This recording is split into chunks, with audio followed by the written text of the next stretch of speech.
नमस्कार दोस्तों, मेरा नाम अमोल है और स्वास्तिका एकेडमी के ऑनलाइन प्लेटफॉर्म पर मैं आप सभी का स्वागत करता हूं। दोस्तों, इस नए प्लेटफॉर्म पर हम एक नई सीरीज़ लेकर आ रहे हैं जिसमें MPPSC 2020 का मेंस और MPPSC 2021 का प्री कम मेंस का होल सिलेबस हम कवर करेंगे। और हमारी कोशिश ये रहेगी कि बदले हुए पैटर्न के हिसाब से हम आपको फॉर्मेट समझाएं और बेटर नॉलेज आपको प्रोवाइड करा सकें, जिससे आप एग्ज़ाम में हर एक क्वेश्चन का आंसर प्रॉपरली दे पाएँ और अच्छा स्कोर हो पाए आपका एग्ज़ाम में। ठीक है, चलिए शुरू करते हैं। मेरा रोल एज अ फैकल्टी इस पूरे सफ़र में ऐसा रहेगा कि मैं आपको साइंस एंड टेक वाला पोर्शन पढ़ाऊँगा, जिसमें अगर पेपर 3 मेंस का देखा जाए तो पूरा कवर हो जाता है और प्री का देखा जाए तो यूनिट 7 और यूनिट 9 कवर हो जाता है। तो ये 3 यूनिट्स जो है मैं आपको पढ़ाऊँगा और यूनिट पेपर 3 का भी टोटल 7 यूनिट्स मैं आपको बताऊँगा। जैसे कि आप ये समझो कि जो 3 यूनिट है पेपर 3 में, टोटल 10 यूनिट्स है, जिसमें से 7 यूनिट्स जो प्रॉपर साइंस के हैं और बाकी के 3 यूनिट्स जो है, एक तो मैथ्स का है और दूसरा 2 यूनिट जो है वो ज्योग्राफी का है। तो ज्योग्राफी वाला जो सेक्शन है वो हमारे ज्योग्राफी के फैकल्टी मेम्बर्स पढ़ाएंगे और मैथ्स वाला जो सेक्शन है वो हमारे मैथ्स के फैकल्टी मेम्बर्स आपको पढ़ाएंगे। ठीक है, तो चलिए शुरू करते हैं। जैसे मैंने आपको बताया कि साइंस एंड टेक वाला पोर्शन कवर करूंगा, उसमें भी आज मैं आपके साथ बायोलॉजी पे डिस्कशन करूंगा, क्योंकि बायोलॉजी का सीन ऐसा है मेरे दोस्तों कि अब कई सारे बच्चे ऐसे हैं जो पीएससी की तैयारी करने तो आए हैं, लेकिन उनके जो एजुकेशन होती है अंडर ग्रेजुएट की या फिर 11वीं 12वीं की, वो साइंस नहीं होती है। तो उनके लिए बायो पढ़ना थोड़ा कॉम्प्लिकेटेड हो जाता है। इवन जो मैथ्स लेकर भी पढ़ाई करते हैं उनके लिए भी बायो थोड़ा सा पढ़ना कॉम्प्लिकेटेड हो जाता है, और ये जो होता है उनका ड्रॉबैक हो जाता है पीएससी के एग्ज़ाम में। तो मैंने कोशिश की है कि आपको बायोलॉजी से शुरू करके पढ़ाना शुरू करूं और इतने इजी वे में आपको समझ में आएगी चीज़ें कि आपको रटने की कोई ज़रूरत नहीं पड़ेगी और कुछ भी कॉम्प्लिकेटेड नहीं लगेगा। अच्छा, अगर कोई चीज़ कॉम्प्लिकेटेड नहीं होगी आपके लिए, तो जब एग्ज़ाम वाले डे सिचुएशन ऐसी आती है कि इतना प्रेशर होता है हमारे पास कि या तो हम खुद लिखें या तो सोचें कि करना क्या है, तो इस चक्कर में हमारा बहुत सारा टाइम वेस्ट हो जाता है ये सोचने में कि हमें लिखना क्या है।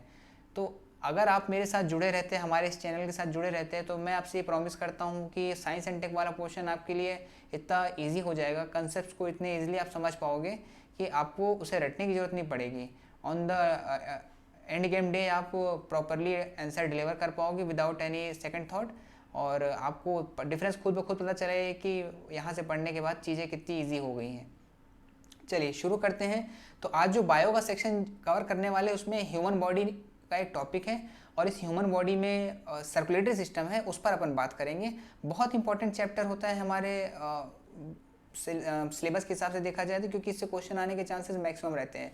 11 नंबर, 5 नंबर, 3 नंबर, तीनों कैटेगरी में इससे क्वेश्चन कवर किए जा सकते हैं। तो अपन सर्कुलेटरी सिस्टम पे बात करना शुरू करेंगे आज। तो चलिए शुरू करते हैं। क्या होता है सर्कुलेटरी सिस्टम, आप मुझे बताएं। देखो, एकदम बेसिक सी बात आप समझो सर्कुलेटरी सिस्टम के बारे में कि ये एक ऐसा सिस्टम होता है जो हमारी बॉडी में as a medium, as a system काम करता है हमारी बॉडी से डिफरेंट मटेरियल्स को, न्यूट्रिएंट्स को या फिर ऑक्सीजन या कार्बन डाइऑक्साइड को ट्रेवल कराने में। कैसे, समझो बात को।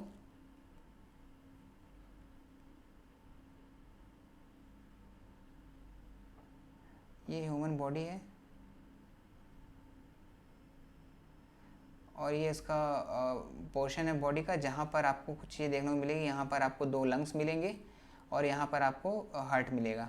और जैसे ही ये अपने बॉडी में एयर को इनहेल करता है, एयर मतलब कि ऑक्सीजन वाला एयर, जिसमें ऑक्सीजन जो होती है 21% होती है, और एयर होता है जो 100% में 21% ऑक्सीजन होती है ना। तो एयर को इनहेल करता है अपनी बॉडी में, तो उसके बाद वो लंग्स में जाते हैं एयर। ठीक है, यहाँ तक आप समझो बात को कि कोई मीडियम यूज़ नहीं हो रहा, डायरेक्टली हमारे विंड पाइप से एयर जो है हमारे लंग्स में आ रही है। ठीक है, लेकिन अब यहाँ से जो सीन क्रिएट होता है, हमारे लंग्स से जो एयर है वहाँ से ऑक्सीजन जो है हमारे ब्लड तक, हार्ट तक जाती है, और हार्ट से फिर हमारे दूसरे बॉडी ऑर्गन्स में जाती है। ये समझ लो एक बॉडी ऑर्गन है, दूसरे बॉडी ऑर्गन में जाती है। फिर इस बॉडी ऑर्गन से ये ब्लड जो है रिटर्न होकर हमारे मतलब जो एयर में जो कार्बन डाइऑक्साइड है वो रिटर्न होकर हमारे लंग्स में आती है। फिर हमारे लंग्स से वापस हम उसे एक्सहेल कर देते हैं एटमॉस्फेयर में। इस पूरे प्रोसेस में 2 चीज़ें इन्वॉल्व होती हैं, एक तो ऑक्सीजन, दूसरी होती है कार्बन डाइऑक्साइड। समझना बात को। अभी क्या है, ऑक्सीजन को हमारे बॉडी तक पहुंचाने में और हमारी बॉडी से कार्बन डाइऑक्साइड को बाहर एटमॉस्फेयर में छोड़ने तक में किसी न किसी एक मीडियम का यूज़ हुआ है। आप समझो, लंग्स से हार्ट और हार्ट से फिर बॉडी ऑर्गन, फिर बॉडी ऑर्गन से हार्ट और हार्ट से फिर उसके बाद लंग्स, है ना। ये जो पूरा का पूरा साइकिल है ना, दो साइकिल जो बन रहा है यहाँ पर, तो ये दोनों साइकिल जो है यहाँ पर ट्रांसपोर्ट कराने के लिए ऑक्सीजन और कार्बन डाइऑक्साइड को किसी मीडियम की जरूरत पड़ती है ना। तो वो जो मीडियम होता है ना, उसे अपन सर्कुलेटरी मीडियम बोलते हैं। आ रही बात आपको समझ में? देखो अभी चीज़ें ईजी होगी कि नहीं होगी, कि हमें ये बात तो पता चल गई कि हमारे बॉडी में ऑक्सीजन को ट्रेवल कराने के लिए और कार्बन डाइऑक्साइड को ट्रेवल कराने के लिए किसी मीडियम की जरूरत पड़ती है, और उस मीडियम का नाम होता है ब्लड। ठीक है, अब समझा बात को।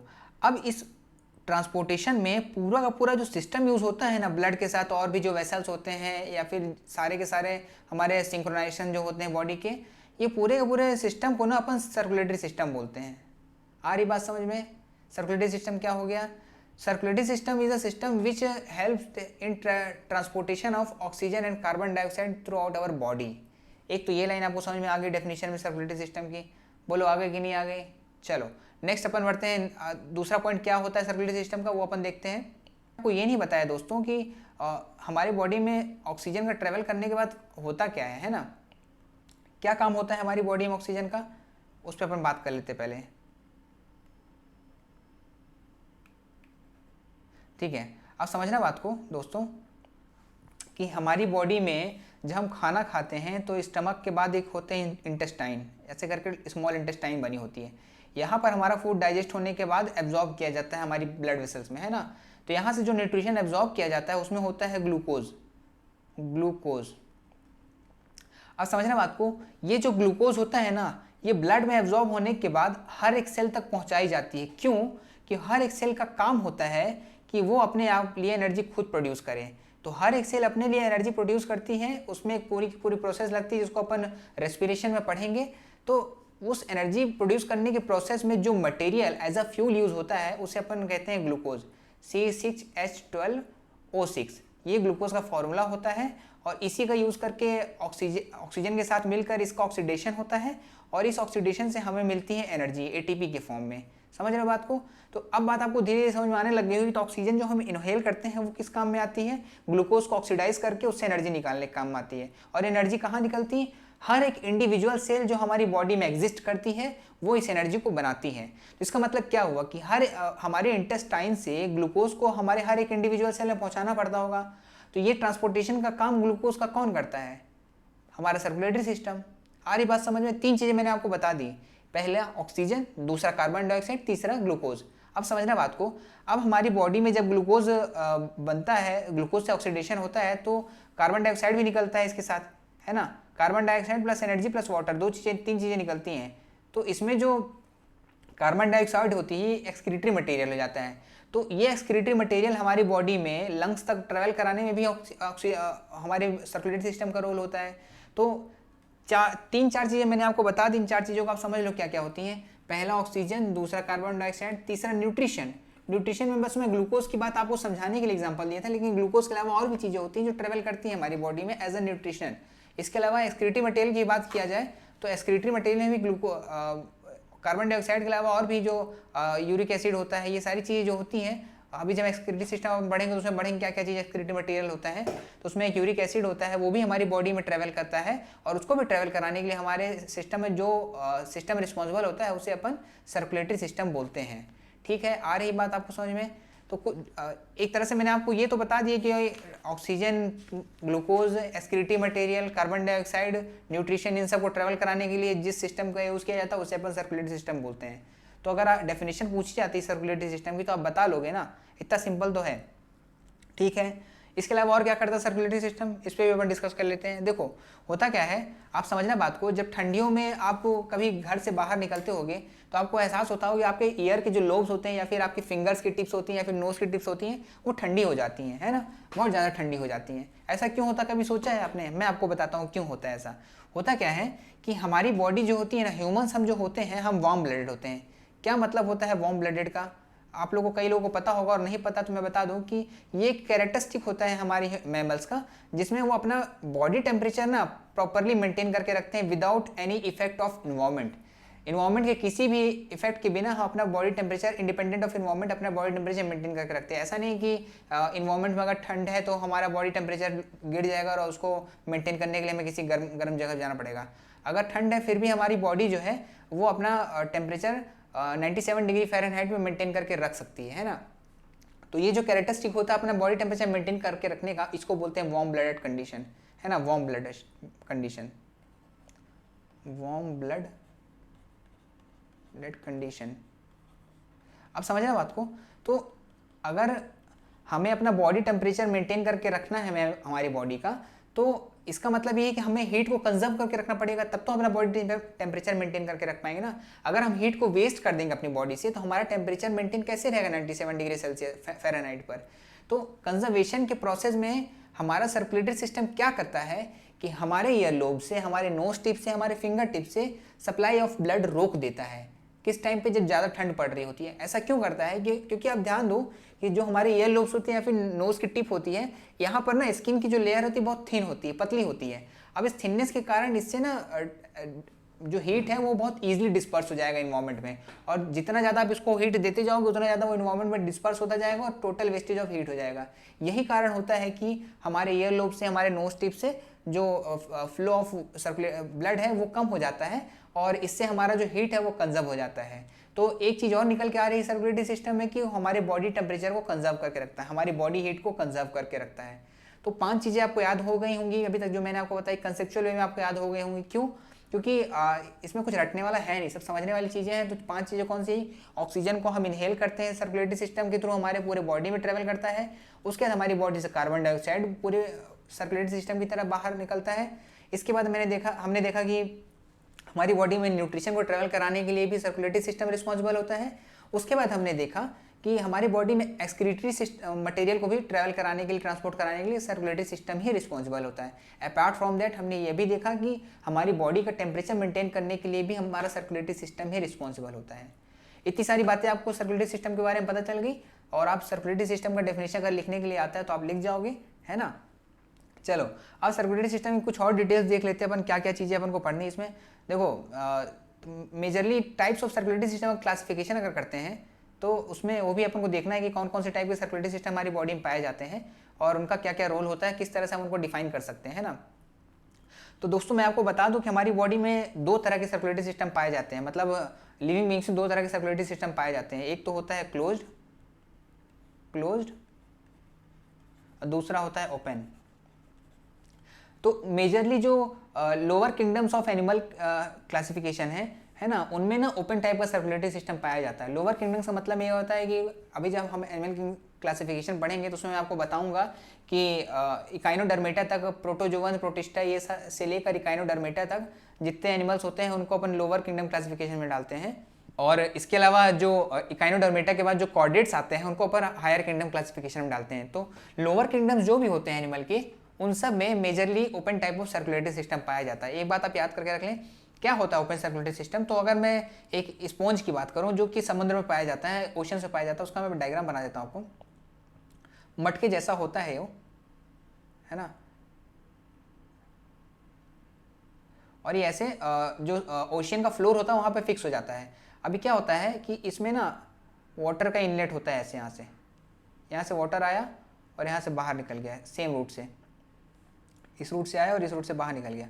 अब देखना दोस्तों, ध्यान देने वाली बात ये है कि जब वाटर यहाँ से आ रहा है तो अपने साथ कई सारी चीज़ें, मटेरियल लेकर आ रहा है जो न्यूट्रिशन की तरह काम करती है इस स्पॉन्ज की तरह। इसको अपन स्पॉन्ज बोलते हैं। स्पॉन्ज प्रोटिस्टा का एनिमल है, प्रोटिस्टा किंगडम पाया जाता है प्रोटिस्टा में, ठीक है। तो प्रोटिस्टा किंगडम में जो स्पॉन्ज पाया जाता है उसमें ये देखने में आपको प्लांट जैसा लगेगा अगर आप किसी ओशियनिक सरफेस पे देखोगे, लेकिन होता ही एनिमल कैटेगरी का है। तो यहाँ पर वाटर के साथ कई सारे न्यूट्रिएंट मटेरियल आए और ऑक्सीजन आया और जो भी चीज़ उसको चाहिए वो अंदर आया, और वो ट्रेवल करके जब वाटर बाहर निकलने लगता है तो ये स्पॉन्ज जो है न्यूट्रिएंट्स को, ऑक्सीजन को, सबको फिल्टर कर लेता है और वेस्ट मटेरियल को वाटर के साथ बाहर भेज देता है। तो ये जो सर्कुलेटरी सिस्टम, इसमें बाहर का एनवायरनमेंट से डायरेक्ट ही बॉडी कांटेक्ट में आ जा रही है और अपना जो न्यूट्रिशन का नीड है वो कंप्लीट करने के बाद इसी वाटर को बाहर निकाल दे रही है। तो ये इस तरह डायरेक्ट कांटेक्ट में अगर आप इन्वायरमेंट के आने के बाद कोई भी सर्कुलेशन फॉलो करते हो तो उसे अपन ओपन सर्कुलेटरी सिस्टम बोलते हैं। Open circulatory system, open circulatory system. अब समझना दोस्तों, एक एग्जांपल आप और समझो इस ओपन सर्कुलेटरी सिस्टम का। ये देखो, ये क्लोरोप्लास्ट है। क्लोरोप्लास्ट प्लांट में पाया जाने वाला इंडिपेंडेंट सेल होता है, अब जो फोटोसिंथेसिस करने में हेल्प करता है। अब यहाँ पे आप देख पा रहे हो डायग्राम में कि जो कार्बन डाइऑक्साइड डायरेक्टली सेल में जाती है और उसके बाद फोटोसिंथेसिस के बाद ऑक्सीजन को एक्सहेल कर देती है बॉडी से, अपने इस सेल से, है ना। अब समझना बात को कि ऑक्सीजन, कार्बन डाइऑक्साइड का क्लोरोप्लास्ट तक आने में और ऑक्सीजन का इन्वायरमेंट में जाने तक कोई दूसरे मीडियम का यूज़ नहीं हो रहा है। डायरेक्टली वो इन्वायरमेंट से क्लोरोप्लास्ट तक आ रही है और डायरेक्टली वो फोटोसिंथेसिस के बाद बाहर निकल जा रही है। तो इसमें ध्यान देने वाली बात यह है दोस्तों कि अगर इस तरह की सिचुएशन हो रही है जहाँ पर किसी मीडियम का यूज़ नहीं हो रहा है, तो इसका मतलब ये हो रहा है कि हमारी बॉडी इस सेल में open type of circulatory system चल रहा है। आ गई आपको बात समझ में, open type of circulatory system क्या होता है? आई होप आपको समझ में आ गया होगा। तो अगर लिखने के लिए आता है कि ओपन सर्कुलेटरी सिस्टम क्या होता है, तो आप बता पाओगे ना कि ऐसा सर्कुलेटरी सिस्टम जिसमें न्यूट्रिएंट्स या फिर गैसेस को ट्रेवल कराने के लिए किसी मीडियम की जरूरत नहीं पड़ती, कोई वेसल की जरूरत नहीं पड़ती है, उस तरह के सर्कुलेटरी सिस्टम को अपन ओपन सर्कुलेटरी सिस्टम बोलते हैं। लिख लोगे? बिल्कुल। चलो अब देख लेते हैं अपन क्लोज्ड सर्कुलेटरी सिस्टम क्या होता है। देखो एक एग्जाम्पल ये भी देखो, ये देखो टिड्डा है, टिड्डा ही है ना, किसी को कॉकरोच तो नहीं लग रहा है ना। ओके, तो इसमें ये इसको बोलते हैं अपन ट्रैकी बोलते हैं, और ये बोलते हैं इसको स्पायरिकल। तो ट्रैकी और स्पायरिकल का रोल ऐसा होता है दोस्तों कि ये डायरेक्टली एयर के कांटेक्ट में आते हैं और यहाँ से जो इनका फ्लूइड होता है वो एयर को, ऑक्सीजन को एब्जॉर्ब कर लेता है और पूरे बॉडी में ट्रेवल करा देता है। किसी वेसल की जरूरत नहीं होती है ऑक्सीजन को ग्रैब कर कर इन फ्लूइड्स तक ले आने में। यही कारण है कि इनका भी सर्कुलेटरी सिस्टम हम ओपन सर्कुलेटरी सिस्टम में लेते हैं। और ये जो टिड्डा होता है ये आता है आर्थ्रोपोडा में। ये इंसेक्ट्स का सबसे बड़ा किंगडम होता है। जितने भी आप कीट पतंगे देखते हो वो सारे के सारे आर्थ्रोपोडा में ही आते हैं, और आर्थ्रोपोडा में आने के कारण इनका जो बॉडी स्ट्रक्चर है वो पर्टिकुलरली डिजाइन होता है। जब अपन क्लासिफिकेशन पढ़ेंगे तो पढ़ लेंगे, लेकिन फिलहाल आप ये समझ लो कि इनमें भी open type of circulatory system पाया जाता है। ठीक है, चलो नेक्स्ट बढ़ते हैं अपन। Open type of circulatory system समझ में आ गया होगा, देखते हैं अपन close type of circulatory system. Closed circulatory system, अगर आप ओपन सर्कुलेटरी सिस्टम समझ गए हो तो आपको क्लोज समझने में कोई दिक्कत नहीं होगी। कैसे? मैंने आपको बताया था कि ओपन सर्कुलेटरी सिस्टम में किसी भी वेसल का यूज़ नहीं किया जाता है, कोई मीडियम नहीं होता ट्रेवल कराने के लिए फूड और न्यूट्रिएंट्स और ऑक्सीजन और कार्बन डाइऑक्साइड को। लेकिन क्लोज सर्कुलेटरी सिस्टम में सिंपली एक वेसल का यूज़ किया जाता है। मेनली इसमें वेन्स होते हैं और आर्टरीज होती हैं। इसके बाद इन वेन्स और आर्टरीज का फर्दर डिवीजन होता है, लेकिन मेजरली इनमें वेन्स और आर्टरीज को ही अपन काउंट करते हैं। तो अगर आपसे पूछ लेता है कि open type of circulatory system और close type of circulatory system में क्या डिफरेंस है, तो आप बता पाओगे close type of circulatory system में हमें जरूरत पड़ती है किसी मीडियम की, किसी वेसल की। लेकिन open type of circulatory system में ना तो हमें किसी मीडियम की जरूरत पड़ती है, ना ही किसी वेसल की जरूरत पड़ती है किसी भी न्यूट्रिएंट, ऑक्सीजन या फिर एक्सक्रीटरी मटेरियल ट्रेवल कराने के लिए। इतनी बार मैं इन चीज़ों को रिपीट कर रहा हूँ, अब तो याद ही हो गया होगा कि सर्कुलेटरी सिस्टम होता क्या है। तो बेसिक डिफरेंस, अगर बेसिक एग्जांपल आता है सर्कुलेटरी सिस्टम का तो आप बता पाओगे। ठीक है दोस्तों, अगर हमने क्लोज सर्कुलेटरी सिस्टम पढ़ा है तो उसमें जो वेसल्स होती हैं अब उनके बारे में भी हमें पढ़ने की जरूरत पड़ेगी, क्योंकि क्वेश्चन डायरेक्ट ऐसा आ सकता है कि explain different types of vessel found in close type of circulatory system. ठीक ना, तो अगर ये क्वेश्चन आ गया 5 नंबर में तो आपको वेसल्स के बारे में बताना पड़ेगा। अब देखो 5 नंबर के क्वेश्चन में आप कैसे आंसर स्कोर करोगे वो मैं आपको समझाता हूँ, देखना। ये डायग्राम आप देख रहे हो जिसमें आर्टरीज बनी है, वेन्स बनी है, कैपिलरीज बनी है। जो ये डायग्राम आप देख रहे हो यहाँ पर 3 चीजें आपको दिखाई दे रही होंगी, है ना, आर्टरीज, वेन्स और कैपिलरीज। मैं आपको इन वेसल्स के बारे में बताऊं कि कौन कौन सी वेसल और क्या क्या काम करती हैं, इससे पहले आप इनका स्ट्रक्चर समझो। एनाटॉमी हम वेसल्स की समझ लेते हैं। सबसे पहले अपन देख लेते हैं आर्टरीज और वेन्स के बारे में। ठीक है ना, देखो दोस्तों, आप डायग्राम देख पा रहे होगे तो आपको 2 चीज़ें यहाँ पे बड़ी कॉमन दिख रही होगी, बहुत प्रोमिनेंट दिख रही होंगी कि ये वाला सेक्शन है वेन्स का, यहाँ पर आप देखो इसका ल्यूमेन बोलते हैं इसको, है ना। और यहाँ पर आर्टरीज का जो ये वाला सेक्शन है इसको भी ल्यूमेन बोलते हैं। तो अब आप मुझे बताओ कि इन दोनों में से किसका ल्यूमेन क्या बोलते हैं, वाइड है। आप देख पा रहे हो तो आप बता पाओगे कि वेन्स का जो ल्यूमेन है वो वाइड होता है, यानी वेन्स की जो पाइप होती है वो ज़्यादा वाइड होती है कंपेयर टू आर्टरीज। आर्टरीज की जो ल्यूमेन है वो नैरो होती है। ठीक है, एक बात आपको समझ में आ गई। अब मुझे बताओ, जिसका ल्यूमेन वाइड है उसकी वॉल तो थिन होगी क्योंकि स्पेस दोनों की बराबर ही है। तो अगर आप ल्यूमेन को वाइड कर रहे हो तो कहीं ना कहीं तो कॉम्प्रोमाइज़ करना पड़ेगा ना। तो इसकी आप वॉल देखो, आप वेन्स की वॉल देखो और आर्टरीज की वॉल देखो, यहाँ से लेकर यहाँ तक आर्टरीज की वॉल है और ये वेन्स की वॉल देखो। तो आपको देख के पता चल रहा होगा ना कि वेन्स की जो वॉल होती है वो थिन होती है और आर्टरीज की जो वॉल होती है वो थिक होती है। आ रही बात समझ में? आर्टरीज की वॉल थिक होती है, वेन्स की वॉल थिन होती है। आर्टरीज में ल्यूमन नैरो होता है, वेन्स में ल्यूमन वाइड होता है। ये बात आपको समझ गई, दो डिफरेंस आपको दोनों में पता चल गया। अच्छा, और क्या हो सकता है इसमें? अगर किसी आर्टरीज और किसी वेन का ल्यूमन छोटा है, अगर किसी भी पाइप को आप समझो कि जो पतली पाइप होती है उसमें कचरा फंसने के चांसेस ज़्यादा होते हैं, या फिर जो मोटी पाइप होती है उसमें कचरा फंसने के चांसेस ज़्यादा होते हैं? देखो, मेरे हिसाब से तो जो पतली पाइप होती है उसमें कचरा फंसने के चांसेस ज़्यादा होते हैं। तो यही सिचुएशन क्रिएट हो जाती है। जो आर्टरीज होती हैं उसमें ही कोलेस्ट्रॉल जमता है। कोलेस्ट्रॉल क्या होता है? कई लोग आप लोग सुनते रहोगे कि इनको कोलेस्ट्रॉल की प्रॉब्लम हो गई है, फलाना को कोलेस्ट्रॉल की प्रॉब्लम हो गई है, ढीमका को कोलेस्ट्रॉल की प्रॉब्लम हो गई है। तो ये कोलेस्ट्रॉल की प्रॉब्लम क्या होती है? उनकी जो आर्टरीज होती है ना, उसमें ये कोलेस्ट्रॉल जमना शुरू हो जाता है ना। अब ये कोलेस्ट्रॉल जब आर्टरीज में जमना शुरू हो जाता है तो आर्टरीज होने लगती हैं चोक। जब आर्टरीज चोक होने लगती हैं तो फिर होने लगती है एक सिचुएशन जिसको बोलते हैं हाई ब्लड प्रेशर, क्योंकि फ्लो ऑफ ब्लड जो है वो हिंडर्ड हो रहा है और ड्यू टू हिंड्रेंस प्रेशर ज़्यादा पड़ता है हमारी आर्टरीज के वॉल्स पर। और अगर आर्टरीज के वॉल्स पर प्रेशर ज़्यादा पड़ता है तो ब्लड प्रेशर बढ़ना लगता है। अपन जो ब्लड प्रेशर नापते हैं वो आर्टरीज की वॉल्स पे ही नापते हैं। तो अगर आर्टरीज की वॉल्स पर ब्लड प्रेशर नाप रहे हैं और आर्टरीज में ही चोकिंग हो रही है तो सीन ये क्रिएट हो जाएगा कि ब्लड प्रेशर बढ़ा हुआ आएगा। आ रही बात आपको समझ में? क्या होता है आर्टरीज का और वेन्स का स्ट्रक्चर, और आर्टरीज का और ल्यूमन छोटा क्यों होता है और वेन्स का ल्यूमन बड़ा क्यों होता है? ओके। अच्छा, मैं आपको एक बात बता दूं कि अभी आपके दिमाग में चल रहा होगा कि ल्यूमन्स छोटा बड़ा तो हो गया, लेकिन ऐसा होने का रीज़न क्या है? तो दोस्तों मुझे एक बात बताओ आप कि अगर दो दीवारें हैं, है ना, तो एक घर की दो दीवारें हैं, एक दीवार 1 ईंट की बनी है और दूसरी दीवार 3 ईंटों की बनी है। तो आप मुझे बताओ ज़्यादा मजबूत दीवार कौन सी होगी? 3 ईंटों वाली ना। तो अगर आप प्रेशर लगाओगे दोनों दीवार पर, अगर आप हैमर से बीट मारते हो, अगर हैमर मारते हो तो ज़्यादा स्ट्रॉन्ग दीवार जो होगी वो उस हैमर के वार को झेल पाएगी ना, है ना। तो ऐसा सिचुएशन हमारे आर्टरीज और वेन के साथ ही होता है। अब समझना बात को कि आर्टरीज का एक बहुत प्रोमिनेंट कैरेक्टर होता है कि हमारे हार्ट से ब्लड को दूर ले जाती हैं। समझना, आर्टरीज हमारे हार्ट से ब्लड को दूर ले जाती हैं और वेन्स हमारे ब्लड को हार्ट के करीब लेकर आती हैं।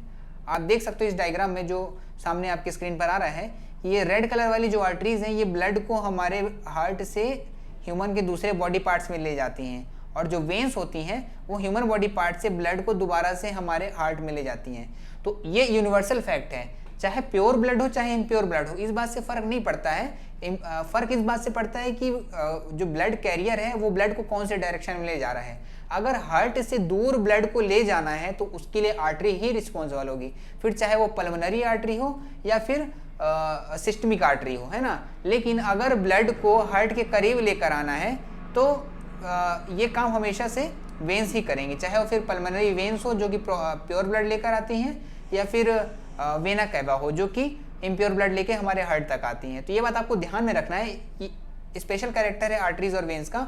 आगे भी आपको ये चीज़ें समझने में हेल्प मिलेंगे जब अगर आपको ये कैरेक्टर याद रह जाता है कि आर्टरीज जो है हमारे ब्लड को हमारे हार्ट से दूर ले जाती हैं और वेन्स जो है हमारे ब्लड को हमारे हार्ट के करीब लेकर आती हैं। अब इस बात से फर्क नहीं पड़ता है कि कहाँ से लेकर आ रही हैं, फिर चाहे वो लंग्स से लेकर आ रही हो या फिर किसी दूसरे बॉडी ऑर्गन से लेकर आ रही हो, लेकिन कंसेप्ट यही, लॉ यही रहता है कि आर्टरीज हमेशा ब्लड को दूर लेके जाती है हार्ट से और वेन्स जो है ब्लड को हमेशा करीब लेकर आती है। ठीक है, अब ये बात जब आपको समझ में आ जाएगी तो आपको ये बात देखने लायक है कि आप खुद इमेजिन करो कि हमारा दिल जो होता है हमारे सीने में होता है, ठीक है ना, लेकिन हमारा जो ब्लड सप्लाई हमारे टो टिप तक जाता है, यानी कि हमारे फुट तक जाता है। तो टो टिप तक और हमारे ब्रेन तक ब्लड पहुंचाने के लिए हाई प्रेशर लगाना पड़ता होगा, है ना। भाई आप समझो कि पानी की टंकी में जब पानी आता है सप्लाई, तो अगर प्रेशर नहीं होगा तो पानी ऊपर तक चढ़ेगा कैसे? वैसे ही ब्लड के साथ है कि अगर ब्लड को हमारे ब्रेन तक और हमारे टो टिप तक ले जाना है तो प्रेशर लगाना पड़ेगा।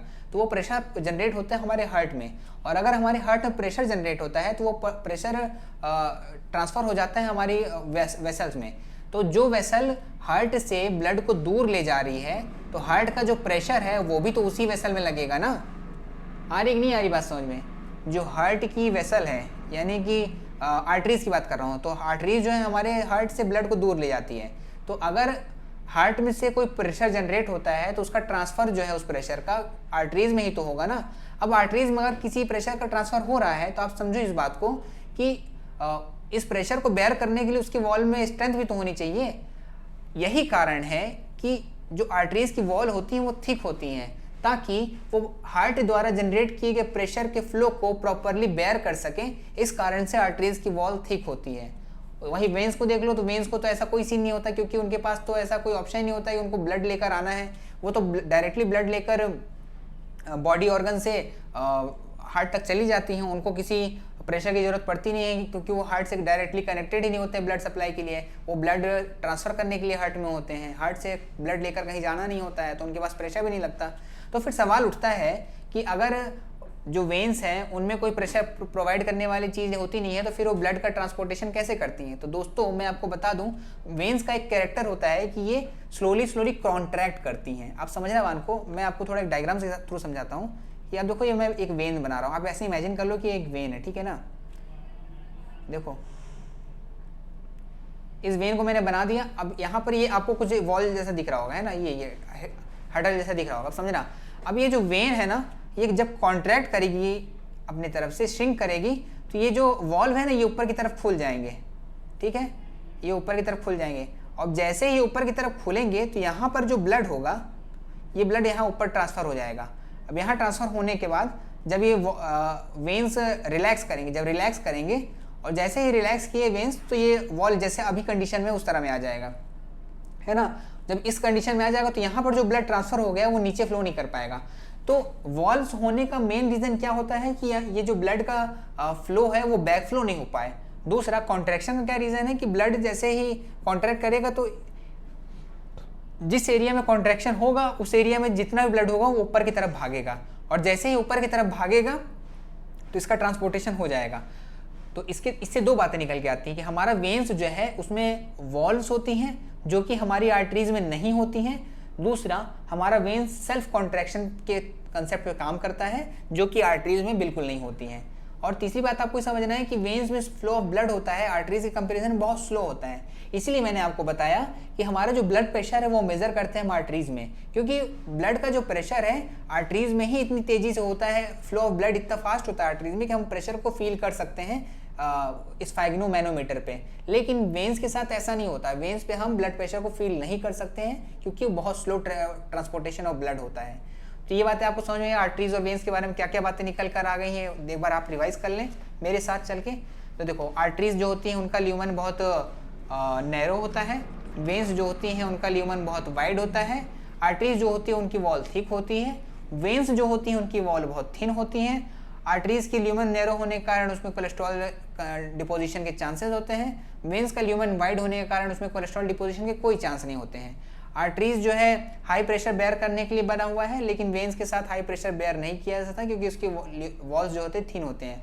वेन्स में वॉल्व पाई जाती है लेकिन आर्टरीज में कोई वॉल्व नहीं मिलती है। इतना डिफरेंसेस मैंने आपको बता दिए हैं। तो अगर आर्टरीज और वेन्स में डिफरेंस लिखने के लिए आता है ना, तो लोग जब क्वेश्चन देखते हैं ना तो उनको लगता है कि बच्चों जैसा क्वेश्चन है, लेकिन अगर कंसेप्ट नहीं मालूम हो, रट कर गए हैं डिफरेंसेस को ना, तो वो कभी बता नहीं पाएंगे। लेकिन अब जैसे आपने इस डायग्राम को देख लिया है, स्ट्रक्चर को समझ लिया है, तो आपको ये बातें याद रह जाएंगी कि आर्टरीज और वेन्स में क्या डिफरेंस होता है, और एग्जाम में आप इसको लिख पाओगे बिना किसी सोचे, किसी मतलब सेकंड थॉट के।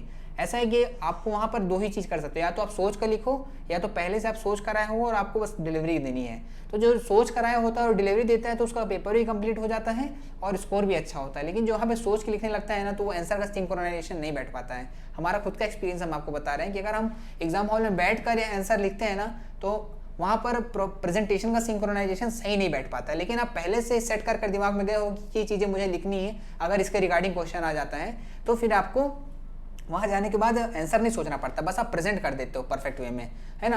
अब समझने वाली बात ये होती है कि कितने सारी चीज़ें आप रट के जाओगे कि ये इसका भी क्वेश्चन रट ले, इसका भी क्वेश्चन रट ले। तो इसीलिए मैं आपको बता रहा हूँ ना कि आप कंसेप्ट को समझो तो आपको दोबारा रटने की जरूरत नहीं पड़ेगी। एंड ऑफ द डे में आपको बस लिखने जाओगे तो बस एक बार नज़रों से डायग्राम गुजार दोगे तो आपको समझ आ जाएगी कौन कौन सी चीज़ें आपने पढ़ रखी हैं, ठीक है। चलो, आर्टरीज और वेन्स के बारे में हम कुछ और बातें कर लें। जैसे मैंने आपको यहाँ बताया कि यहाँ पे कोलेस्ट्रॉल का डिपोजिशन हो जाता है, तो जब कोलेस्ट्रॉल का डिपोजिशन होता है किसी भी आर्टरिया में तो उसका जो इलास्टिसिटी है ना वो रिड्यूस हो जाता है। समझना बात को कि अगर किसी ब्लड वेसल में कोलेस्ट्रॉल का डिपोजिशन हो जाता है तो उसकी जो इलास्टिसिटी है रिड्यूस हो जाती है।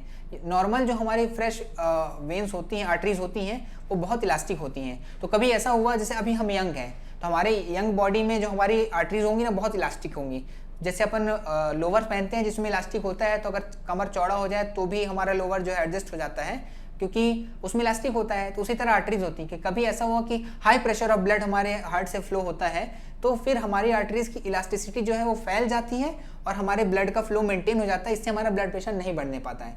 लेकिन जैसे जैसे हमारी एज ग्रो होती जाती है यानी 40 के बाद, तो एज ग्रो होने के साथ ही हमारा बेसल मेटाबॉलिक रेट बढ़ने लगता है, BMR बोलते हैं उसको, बेसल मेटाबॉलिक रेट को। तो हमारा बेसल मेटाबॉलिक रेट जो है डिक्रीज होने लगता है। तो जब हमारा बेसल मेटाबॉलिक रेट डिक्रीज होता है तो हमारी बॉडी में कोलेस्ट्रॉल का डिपोजिशन स्टार्ट हो जाता है आर्टरीज में। अब आर्टरीज में जैसे जैसे कोलेस्ट्रॉल डिपॉजिट होना शुरू हो जाएगा तो उसका इलास्टिसिटी रिड्यूस होने लगेगा। तो इलास्टिसिटी अगर रिड्यूस होने लगेगा तो उसका डिसएडवांटेज क्या होगा कि जब हाई प्रेशर ऑफ ब्लड हमारे हार्ट से निकलेगा तो हमारा जो आर्टरी है वो स्ट्रेच नहीं कर पाएगा, और स्ट्रेच नहीं करेगा तो हमारा ब्लड का प्रेशर हाई हो जाएगा। और हाई ब्लड प्रेशर जो है हम दोबारा अगर टेस्ट करते हैं स्फैग्नोमैनोमीटर से तो हमें फील हो पाएगा कि हमारा ब्लड प्रेशर बढ़ गया है। समझ रहे हो बात को?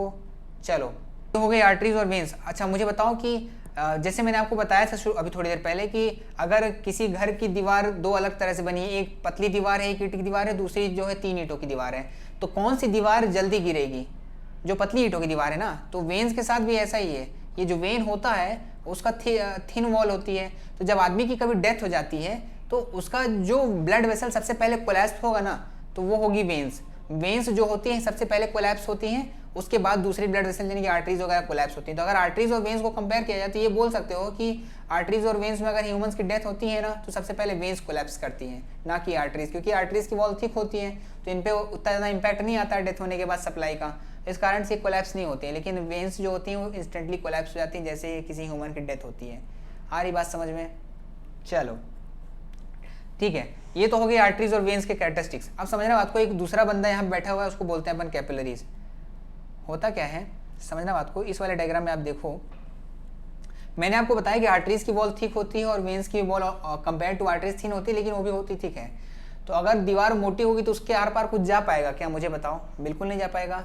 तो ना तो कोई ट्रांसपोर्टेशन हो पाता है किसी न्यूट्रिएंट का, ना ही ब्लड के साथ सप्लाई ट्रांसपोर्ट कर पाता है ऑक्सीजन का। तो फिर जरूरत क्या है इसकी? जरूरत है लॉन्ग डिस्टेंस ट्रैवल कराने के लिए हमें मजबूत वॉल ही चाहिए होता है। लेकिन जिस बॉडी ऑर्गन में या जिस सेल में हमें सप्लाई देना होता है उस सेल में के पास जाकर ये वेन्स जो होती हैं फर्दर डिवाइड हो जाती हैं वेनलेट्स में, वेनलेट्स। ठीक है, अब उसके बाद ये वेनलेट्स जो है इनका भी वॉल थिक ही होता है, यहाँ पे भी कोई एक्सचेंज नहीं हो पाता है क्योंकि इनकी वॉल ट्रांसपेरेंट नहीं होती है ना। तो ये वेनलेट्स जो है फर्दर डिवाइड हो जाती है कैपिलरीज में। ठीक है, वेनलेट्स जो डिवाइड हो जाती है कैपिलरीज में। आर्टरीज के साथ भी यही लॉ फॉलो होता है। आर्टरीज जो है वो डिवाइड होते हैं आर्ट्रियोल्स में,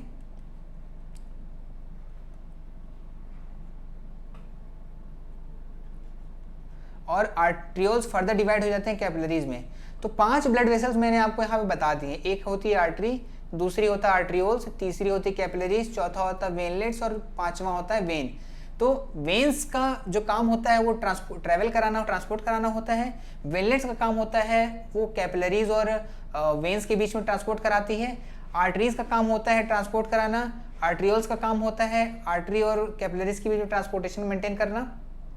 और जो कैपिलरीज होती है यहाँ पर हम ऑक्सीजन का एक्सचेंज देख सकते हैं, कार्बन डाइऑक्साइड का एक्सचेंज देख सकते हैं, न्यूट्रिशन का ट्रांसफर देख सकते हैं कि ओवरऑल जितने भी ट्रांसफर्स होते हैं जो मीडियम के थ्रू हमारे सर्कुलेटरी मीडियम के थ्रू ट्रेवल किया जाता है, कराया जाता है, उन सब मटेरियल का एक्सचेंज जो है ना इस कैपिलरीज में होती हैं। तो ये बात आपको याद रखना है कि किसी भी सेल ऑर्गेनेल में कोई भी ट्रांसपोर्टेशन मतलब कोई भी एक्सचेंज होता है, चाहे वो ऑक्सीजन का हो या फिर कार्बन डाइऑक्साइड का हो या फिर किसी न्यूट्रिएंट का या फिर किसी एक्सक्रीटरी मटेरियल का, तो जो एक्सचेंज होता है वो कैपिलरीज के थ्रू ही होता है। ये बात आपको याद रखनी है। तो कैपिलरीज का काम होता है एक्सचेंज का, वेनलेट्स और आर्ट्रियल का काम होता है वेन्स और आर्टरीज का और कैपिलरीज के बीच में मीडियम का, और आर्टरीज और वेन्स का काम होता है हार्ट के अवे फ्रॉम द हार्ट और टुवर्ड्स द हार्ट ब्लड ले जाने का। तो अगर ब्लड वेसल्स के बारे में पूछेगा तो आप बता दोगे ना कि 5 तरह के ब्लड वेसल्स होते हैं, क्या क्या नाम है उनका और क्या क्या काम है। ब्लड वेसल्स के बारे में अगर 5 नंबर में आपसे पूछता है तो बता दोगे ना। रटने वाली कोई चीज़ है क्या? आप मुझे बताओ। अगर ये कंसेप्ट अगर आप याद रख लेते हो तो क्या आपको रटना पड़ेगा क्या? ठीक है, तो ये ब्लड वेसल्स हो गए। ब्लड वेसल्स अगर आप पढ़ लेते हो तो 5 नंबर का क्वेश्चन आपका श्योर हो जाता है। अगर आता है क्वेश्चन 5 नंबर में तो आप कर पाओगे। ठीक है, चलो अब हो गए ब्लड वेसल्स। अब क्या बच रहा है अपन देख लेते हैं इसके बाद। ठीक है, ब्लड वेसल्स के बाद अपन पढ़ेंगे टाइप्स ऑफ ब्लड, है ना। तो देखो ब्लड जो होता है मेजरली दो पार्ट में डिवाइड होता है। पहले वाले पार्ट को बोलते हैं प्लाज्मा,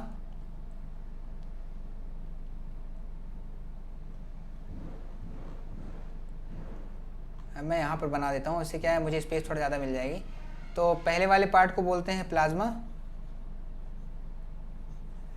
और दूसरे वाले पार्ट को बोलते हैं ग्रेन्यूल्स।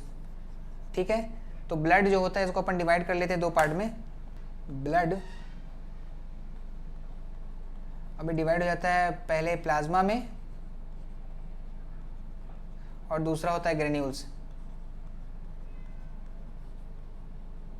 अब देखो दोस्तों कि प्लाज्मा का कंसंट्रेशन जो होता है 55 to 60% होता है और ग्रेन्यूल्स का कंसंट्रेशन जो होता है 40 to 45% होता है, 45%। अब इसको ऐसे समझो कि कभी आपने पनीर की सब्जी खाई है ना, ऑब्वियसली खाई होगी। अगर आप इंडियन हो तो किसी भी फेस्टिवल में पनीर की सब्जी तो घर पे बनती ही है मिडिल क्लास फैमिली में। बाकी जो रईस होते हैं उनके यहाँ तो रोज ही बन जाता है ना। तो 55 to 60% होता है इसमें प्लाज्मा और 40 to 45% होता है ग्रेन्यूल्स।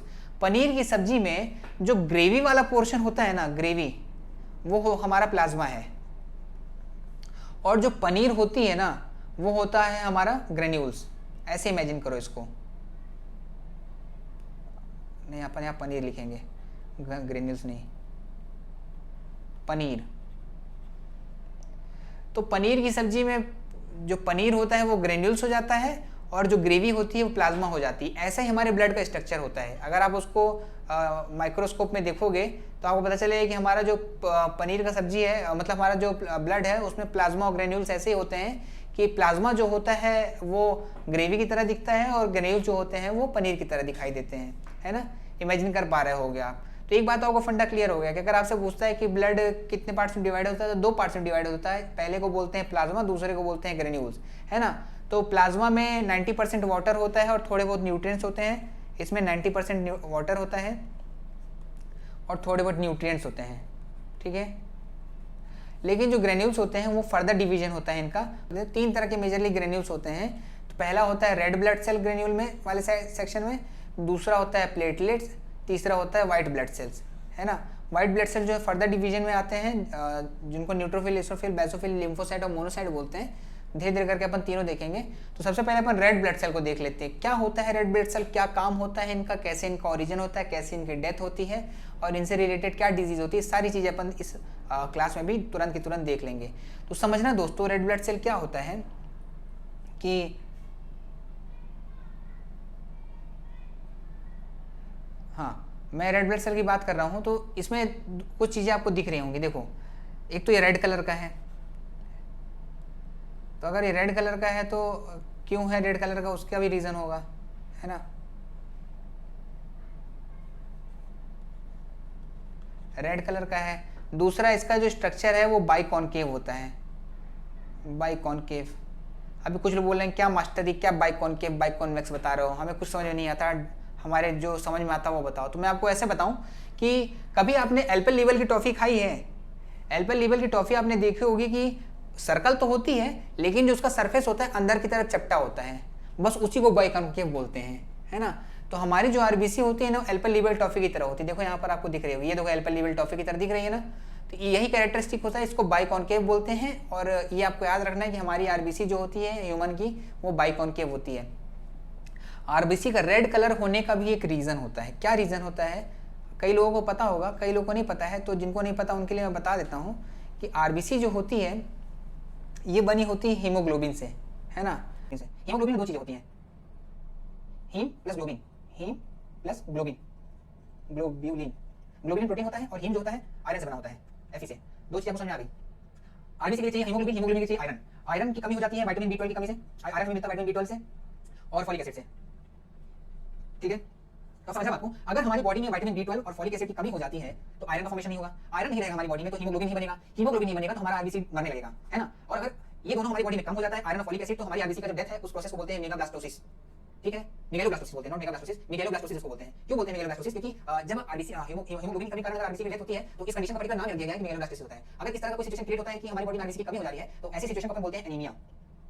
तो एनीमिया अगर आपसे डेफिनेशन पूछता है what do you understand by anaemia, तो anaemia is a condition when there is a lack of RBC in human body, है ना, ह्यूमन ब्लड। तो अगर हमारे ब्लड में आरबीसी की कमी हो जाती है तब एनीमिया जैसी डिजीज क्रिएट होती है। और इस एनीमिया जैसी डिजीज का होने का सबसे बड़ा प्रॉब्लम क्या होता है कि हमारी बॉडी में आयरन की कमी होना। और आयरन कहां से मिलता है? पालक से मिलता है। पालक आप खाते नहीं हो तो जाहिर सी बात है आपकी बॉडी में आयरन कमी होगी। तो डॉक्टर आपको लिखता है विटामिन B12 और फोलिक एसिड की टैबलेट, बोलता है टैबलेट खाओ, उससे आपकी बॉडी में आयरन बनेगा, तो फिर आपका ब्लड सर्कुलेशन बढ़ेगा। अच्छा, अभी बात और निकल जाती है। मैंने आपको थोड़ी देर पहले बताया, नहीं बताया तो जान लो कि आरबीसी का काम होता है, ये हमारी बॉडी में जो मैंने शुरू में बताया ऑक्सीजन कैरी करने का काम जो है ब्लड करता है। और ब्लड जो होता है सर्कुलेटरी सिस्टम का मीडियम होता है ना, तो जो ऑक्सीजन कैरी करने वाला पोर्शन होता है ब्लड का, वो आरबीसी ही होती है। आरबीसी के थ्रू ही हमारी बॉडी में ब्लड कैरी होकर पूरे ऑर्गन तक जाती है। और सॉरी, आरबीसी के थ्रू ही ऑक्सीजन जो है हमारे ब्लड में कैरी होकर पूरे ऑर्गन तक जाती है। इसका मतलब ऑक्सीजन को ट्रैवल कराने के लिए जो मीडियम रिस्पांसिबल होता है वो आरबीसी होता है ना। तो ऑक्सीजन ट्रांसपोर्ट करने में आरबीसी का रोल प्ले करता है। एक आरबीसी में 4 ऑक्सीजन मॉलिक्यूल अटैच हो सकते हैं, है ना। तो ये जो आरबीसी होता है O2 को ट्रांसपोर्ट कराता है हमारी बॉडी में।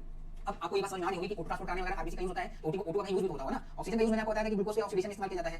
अगर अब समझना बात को, कंसेप्ट को समझना, कंसेप्ट पढ़ो दोस्तों। अगर हमारी बॉडी में ऑक्सीजन की कमी होगी, कैसे होगी हमारी बॉडी में ऑक्सीजन कमी? जो उसका ट्रांसपोर्टर है यानी कि आरबीसी जो है वो हमारी बॉडी में कम हो जाएगा, तो हमारी बॉडी में ऑक्सीजन का ट्रांसपोर्टेशन भी कम हो जाएगा। जब ऑक्सीजन का ट्रांसपोर्टेशन कम हो जाएगा तो किसी भी सेल तक ऑक्सीजन पहुंचेगा नहीं, तो ग्लूकोज ऑक्सीडेशन नहीं हो पाएगा। और अगर ग्लूकोज ऑक्सीडेशन नहीं होगा तो एटीपी का प्रोडक्शन नहीं होगा। और अगर एटीपी का प्रोडक्शन नहीं होगा तो एनर्जी नहीं मिलेगी। एनर्जी नहीं मिलेगी तो आप सुस्त पड़े रहोगे कमरे पे, किसी काम में मन नहीं लगेगा, थके थके से फील होगे, थके से फीलिंग आएगी, है ना। तो ये सब रीजन होता है आरबीसी की कमी के कारण। तो अगर कोई एनीमिक है तो उसको कमजोरी फील होती है। जो कमजोरी होता है डॉक्टर साहब मुझे बहुत कमजोरी लग रही है, दवाई देते, तो वो आपको ना फॉलिक एसिड का टैबलेट देता है, फॉलिक एसिड की साइन देता है। वो बोलता है इसको पियो, इससे आपकी कमजोरी कम हो जाएगी। कमजोरी कैसे कम होगी? कि जब आपके बॉडी में आयरन आना शुरू हो जाएगा तो आपका हीमोग्लोबिन बनेगा, हीमोग्लोबिन बनेगा तो आरबीसी बनेगी, आरबीसी बनेगी तो O2 को ट्रांसपोर्ट करेगा, और जब O2 ट्रांसपोर्ट करेगा तो ग्लूकोज ऑक्सीडेशन होगा, और ग्लूकोज ऑक्सीडेशन एनर्जी बनेगी, तो फिर आप एनर्जी फील करने लगोगे।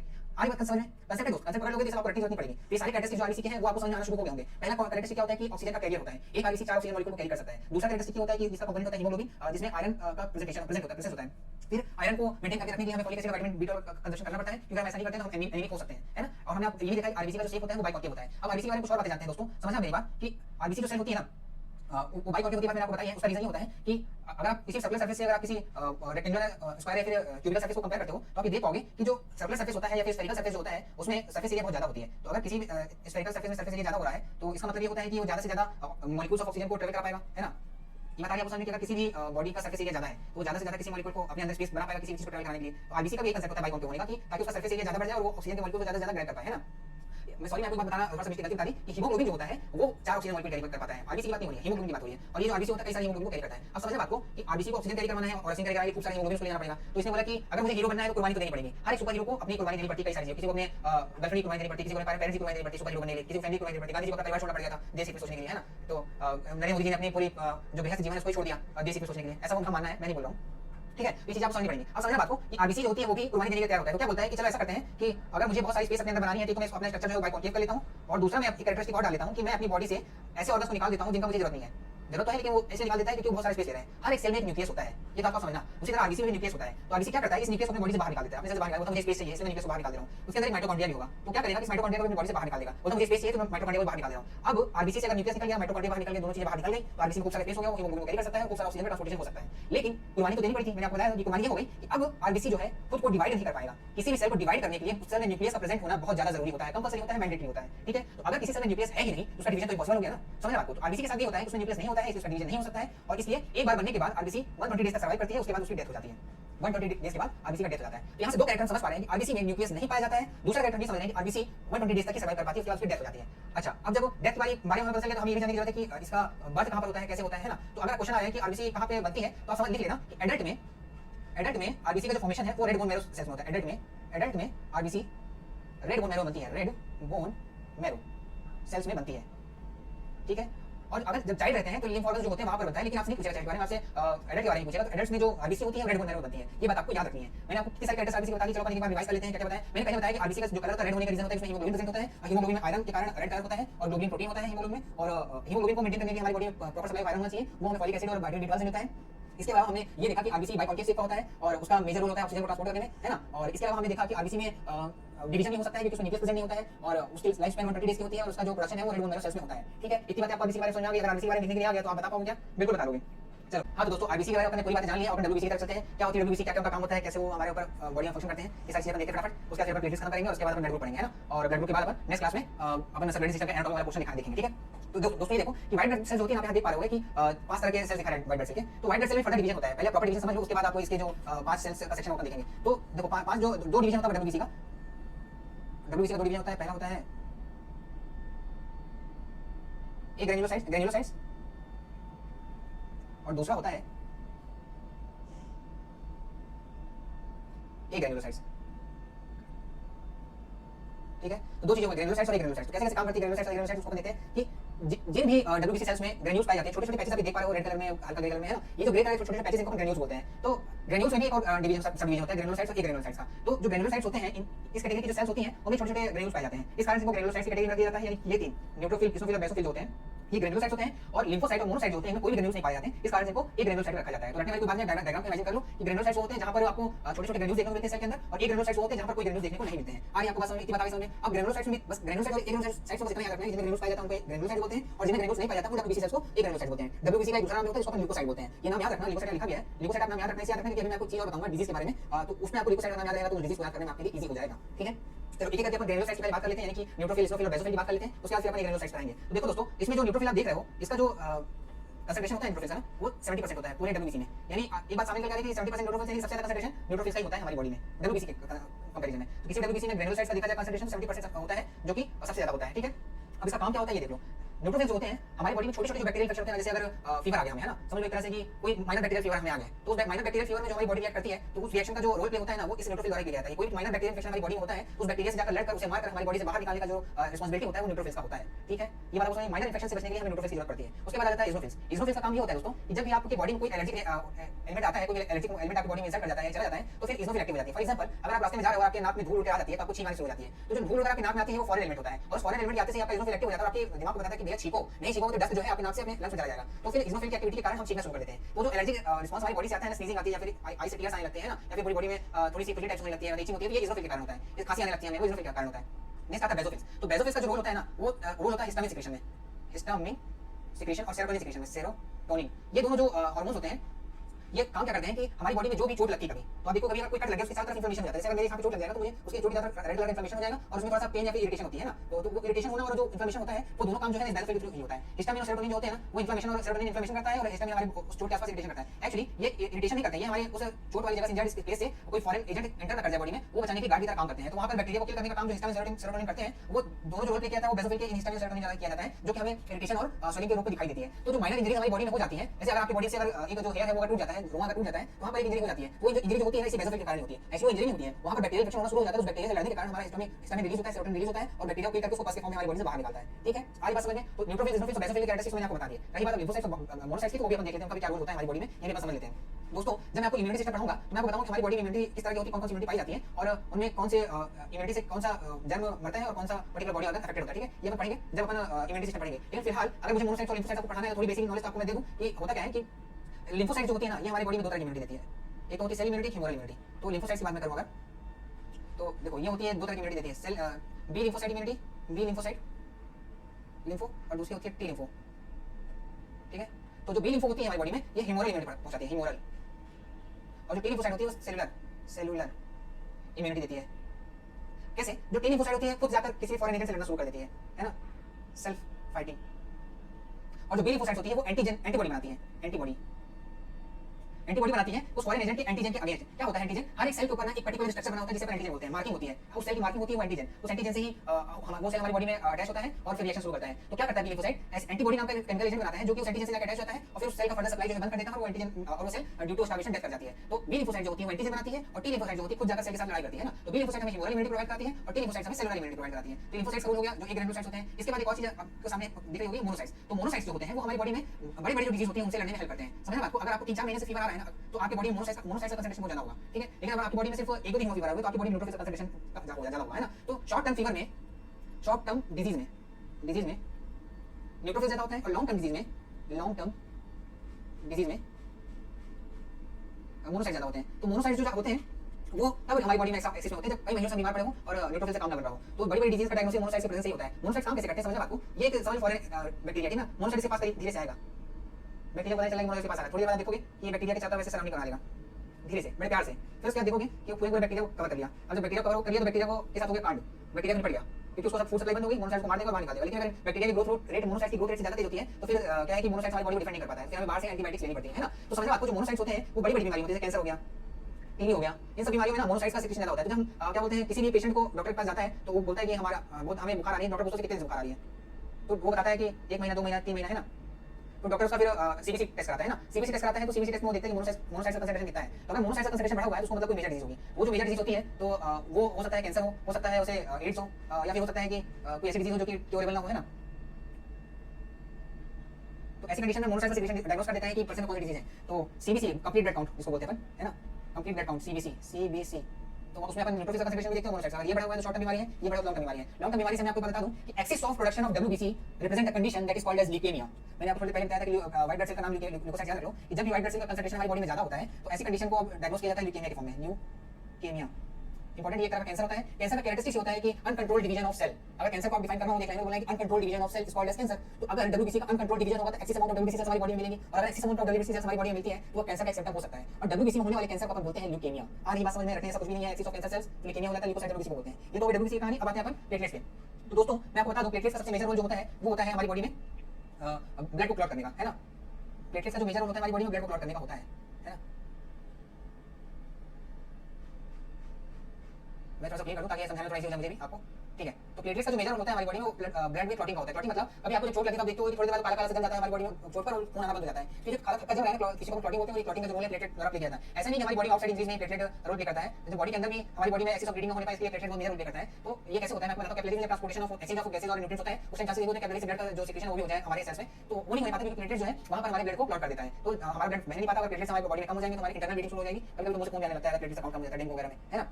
अच्छा अब समझना बात को, प्लेटलेट्स जो होती हैं वो खुद डिवाइड नहीं कर पाती। क्यों मैं आपको बताता हूं। मैंने आपको बताया कि ग्रेन्यूल्स होते हैं और प्लाज्मा होता है, तो ये सारे ग्रेन्यूल्स हैं जो आपको स्क्रीन पे दिख रहे हैं। तो प्लेटलेट जो होती है एक बड़ी सेल होती है, बड़ी सी प्लेट होती है, समझना एक बड़ी सी चीनी मिट्टी वाली प्लेट है। अब इस प्लेट को जमीन में पटक दो उसके छोटे छोटे टुकड़े हो जाएंगे। ये छोटे छोटे टुकड़े इस प्लेट के हो रहे हैं ना, ये टुकड़े मिलकर प्लेटलेट्स बना लेते हैं। समझ बात को। अब ये जो प्लेट है इसको अपन बोलते हैं मेगा कैरियोसाइट, मेगा कैरियोसाइट।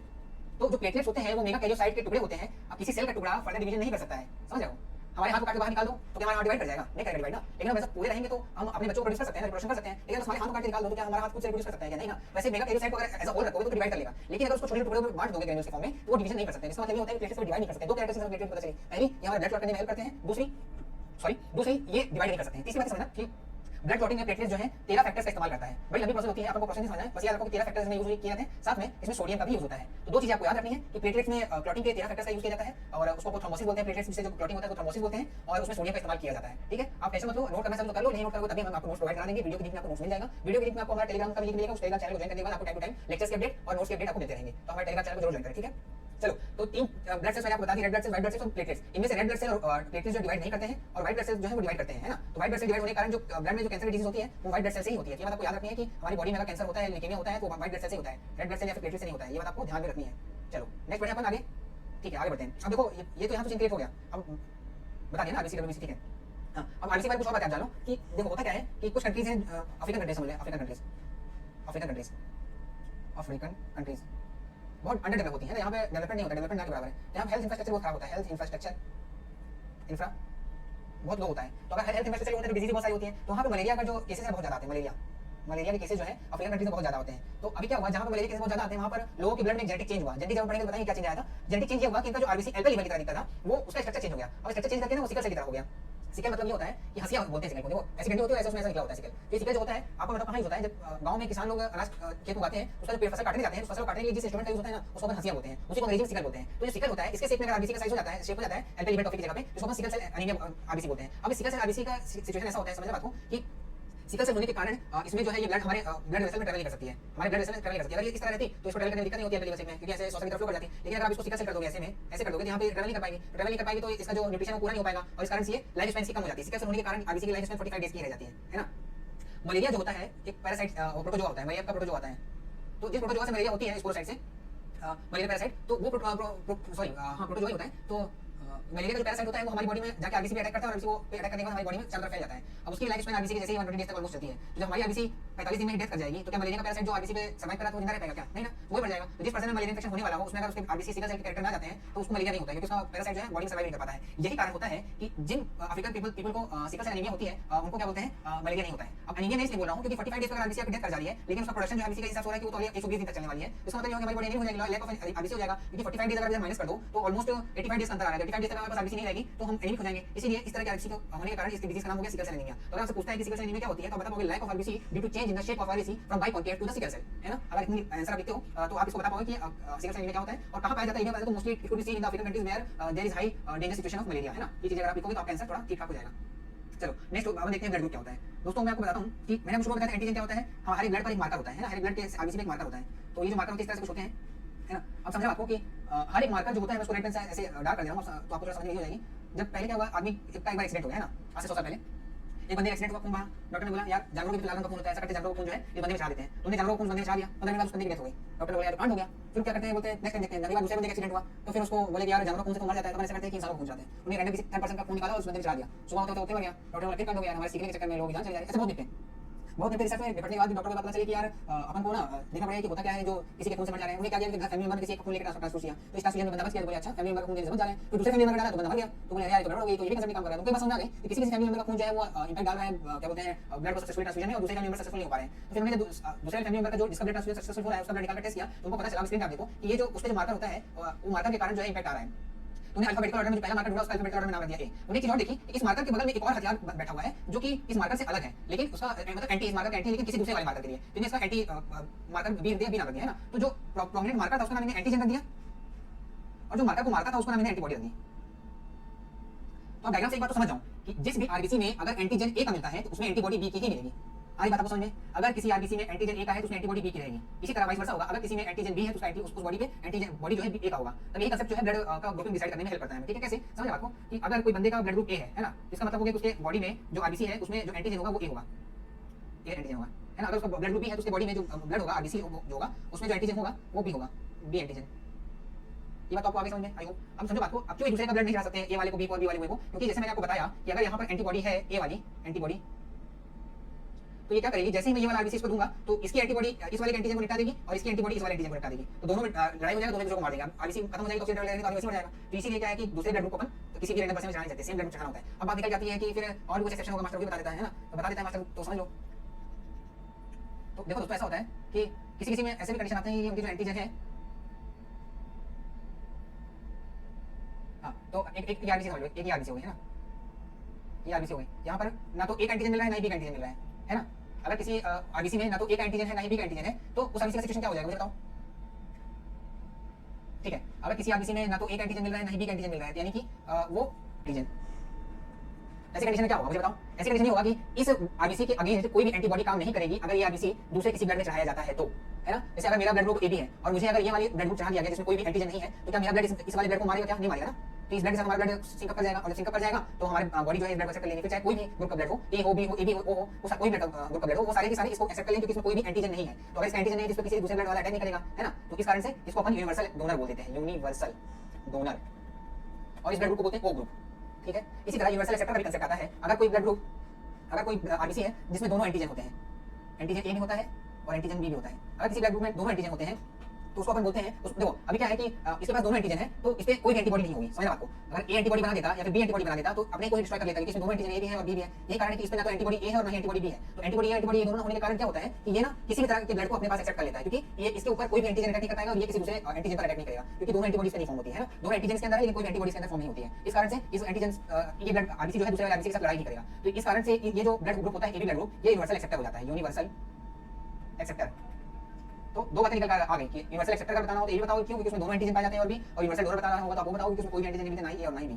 ठीक है, आगे बात समझ में। अच्छा, एंटीजन ए बी का समझ में आ गया, लेकिन आपने सुना होगा कि ए पॉजिटिव बी पॉजिटिव ये सारी चीजें होती है, उसके बारे में अपन देख लेते हैं क्या होता है कि ह्यूमंस में एक और कैरेक्टर पाया जाता है जिसको अपन बोलते हैं RS factor. RS factor research monkey से मिला था हमारी बॉडी को, तो ह्यूमंस में आरएस फैक्टर मिलता है।